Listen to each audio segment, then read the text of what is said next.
Une petite histoire, les scènes. Bonne fois de soirée Kael Wed, c'est dommage, j'avais commencé juste l'histoire. Donc je vais vous parler en fait de Superman Land. Alors, Superman Land, donc ce que vous êtes en train de voir, c'est une vraie image en fait d'un comics qui a été publié par DC et qui est sorti dans les années 50. C'était dans Action Comics 210. C'était une tentative en fait de DC Comics en fait de se moquer un petit peu, si tu veux, d'un petit parc qui venait d'ouvrir en Californie à l'époque, un petit parc qu'on ne connaît pas, hein. Disneyland. Voilà. Donc voilà, donc c'était un peu cette idée-là de DC en fait, tout simplement de parler, de faire comme s'il y avait un parc d'attractions pour Superman. Et donc du coup, ils ont voilà, petit jardin d'enfants tout à fait pour Disneyland. Donc du coup, ils avaient imaginé en fait une histoire où on faisait un parc d'attractions Superman, t'avais tout plein de trucs, tu pouvais aller voir la destruction de Krypton en vrai et tout ça. Et donc ça s'appelait Superman Land. C'était l'histoire. C'est une histoire donc qui est sortie en 55 et bah ça n'a rien donné jusque-là.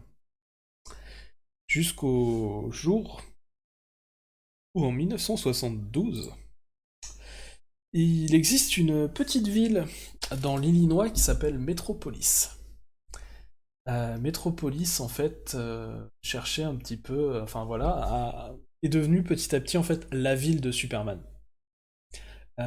Et en 1972, il y a eu un grand projet en fait entre DC et la ville pour créer en fait justement ce Superman Land. Donc ça a commencé donc le 21 janvier 1972. Donc ils ont amené en fait donc à l'époque l'éditeur de DC de l'époque qui est Carmine Infantino qui va venir en fait donc à Metropolis en fait donc avec un acteur en fait qui est déguisé dans le costume que portait George Reeves dans la série télé Superman des années 50 pour en fait recevoir les clés de la ville. Tu le vois bien, il reçoit les clés de la ville et voilà, les écoles étaient fermées pour la journée. Tous les enfants, toute la ville était là. Superman a reçu les clés de la ville et citoyen d'honneur.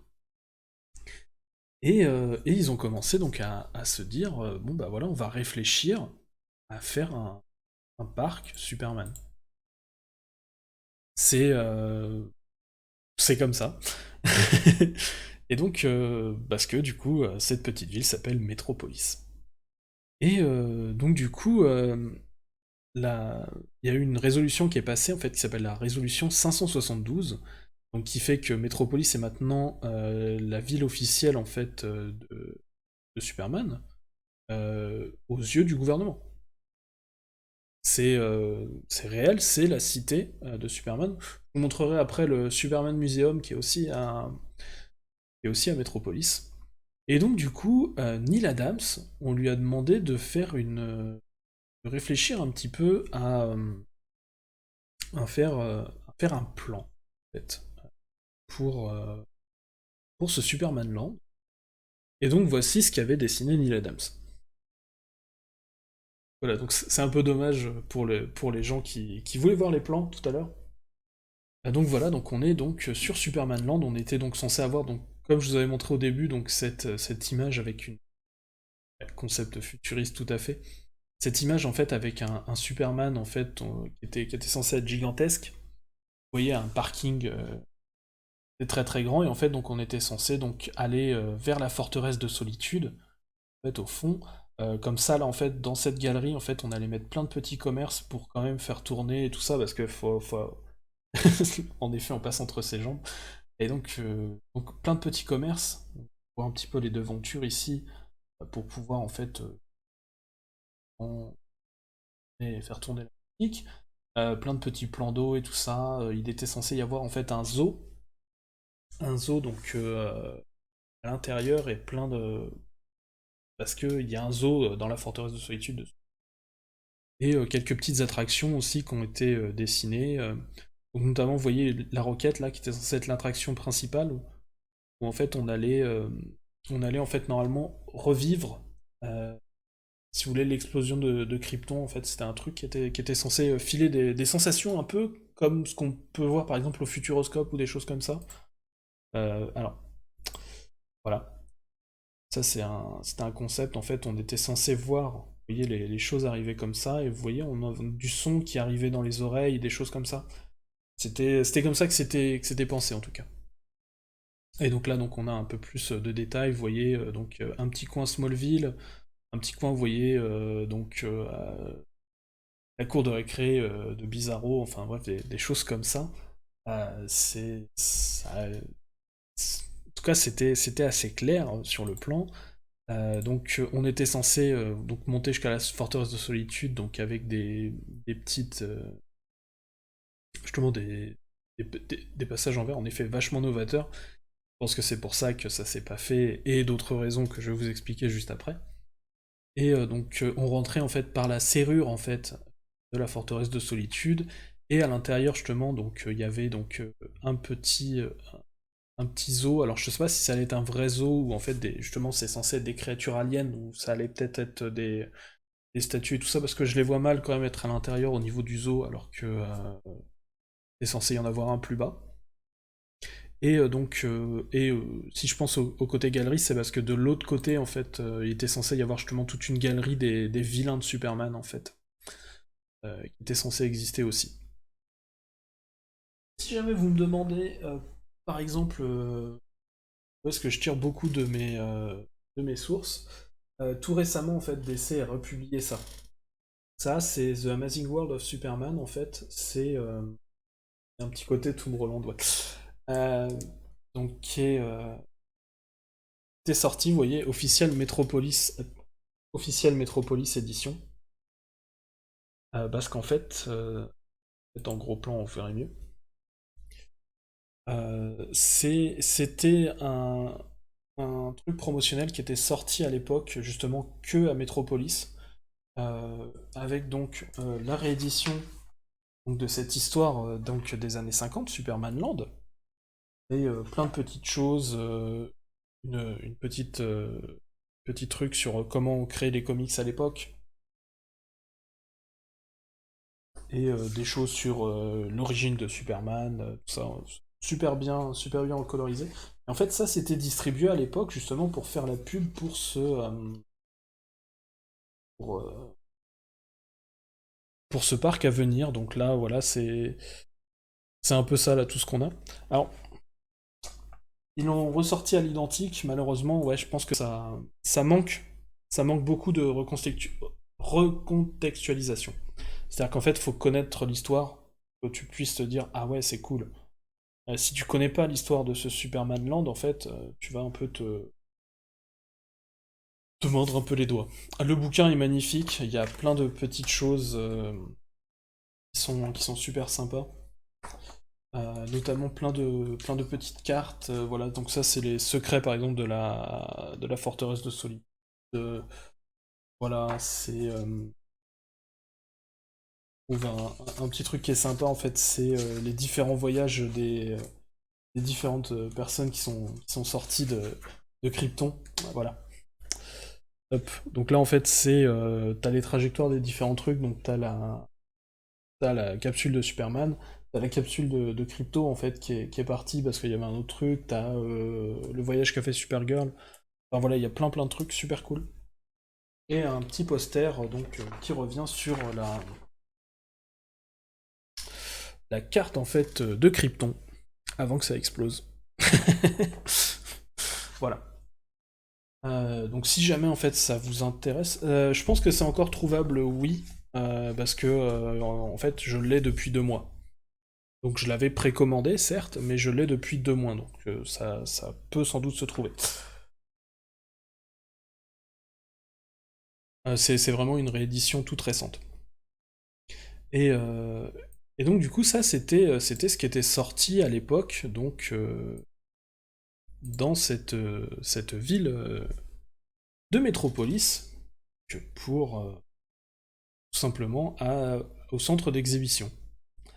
Donc vous voyez, en fait, il y a plusieurs des... Voilà, par exemple, Oh, a Comic Magazine is Created. C'est... Ouais, le bouquin est un peu cher, je vous le cache pas.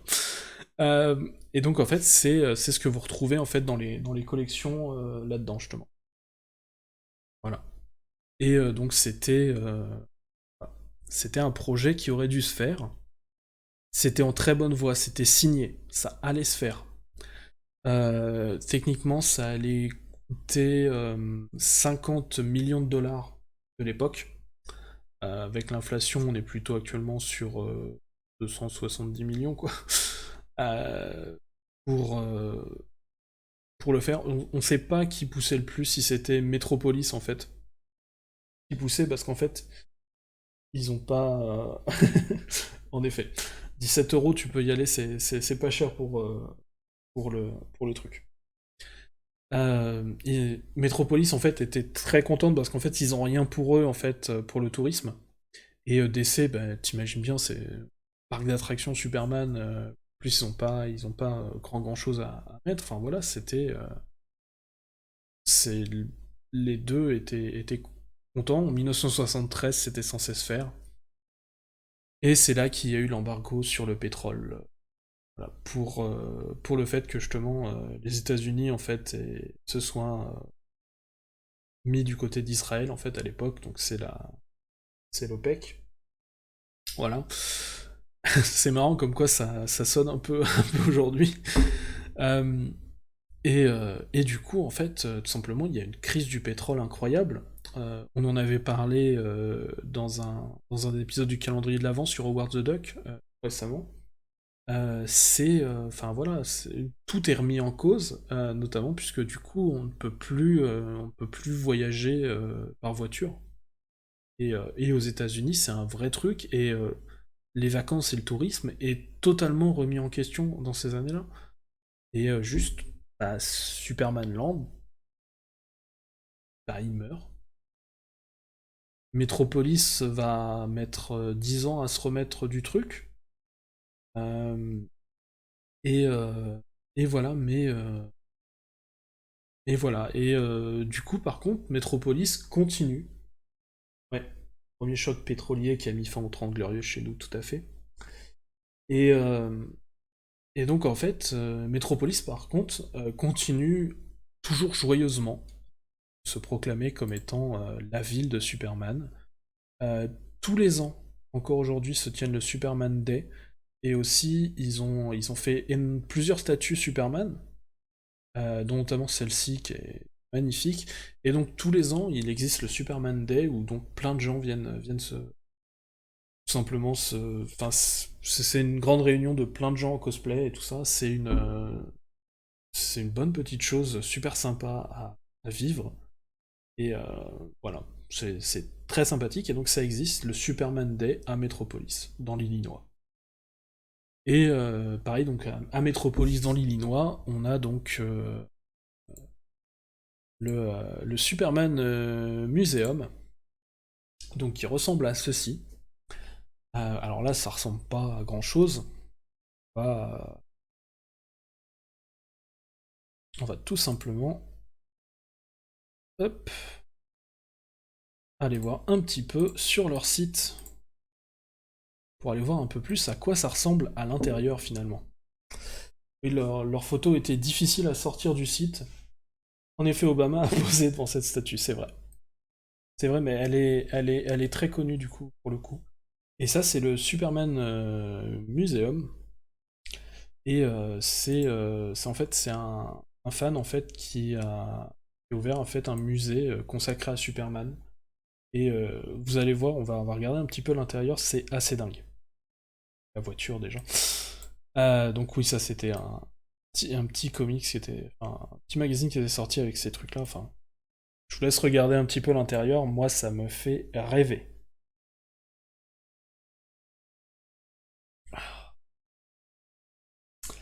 Ouais, du coup, quand tu rentres, tu peux prendre une photo, tu mets ta tête là ou là. Enfin, c'est vrai que DC prend pas beaucoup de place dans les parcs d'attractions Warner. Il y a eu Il y a eu quelques trucs, justement, des montagnes russes Superman qui sont assez connues, mais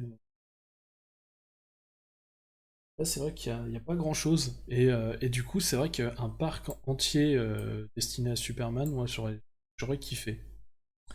Et donc voilà, si jamais vous avez l'occasion de passer à Metropolis, bah, oubliez pas le Superman Museum un jour ou l'autre, quand on pourra revoyager.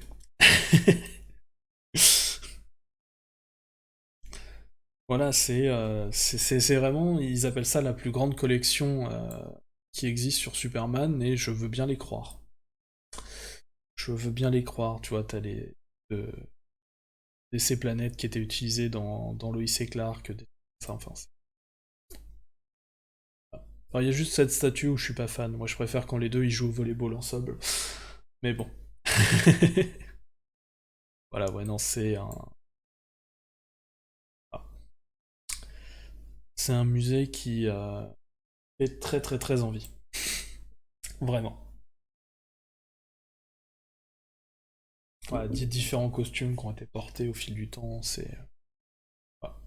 Et j'ai vu aussi qu'apparemment, ils ont une petite boutique à l'intérieur, t'as pas mal de t-shirts et de choses comme ça. Tu peux même acheter de la kryptonite qui fait pas trop fausse. Ça, c'est cool. En effet, Superman et Batman sont deux facettes d'une même. Ça, c'est les lunettes de Clark Kent, donc, qui étaient utilisées donc, justement, par George Reeves quand Superman. C'est c'est plutôt cool. Donc voilà, si jamais vous avez... tout à fait, oui. L'antre du club DC Comics qui ferait. Voilà, c'est là que je disais qu'il y avait sans doute... Ils ont même refait du coup leur muséum en Lego. Enfin bref, c'est des gros passionnés. Et très franchement, moi, voilà, j'ai envie d'y aller. Voilà, tout simplement. Et pour l'instant, donc il n'y a pas d'autres nouvelles choses qui sont prévues donc pour un Superman Museum, hein, enfin pour un Superman Land. C'est mort. Voilà. Mais donc voilà, c'était une petite histoire qui, j'espère, vous aura plu. Donc oui, forcément, vous imaginez, il faut que je prévoie à l'avance les différentes vignettes et tout ça. Ça m'a pris un peu de temps.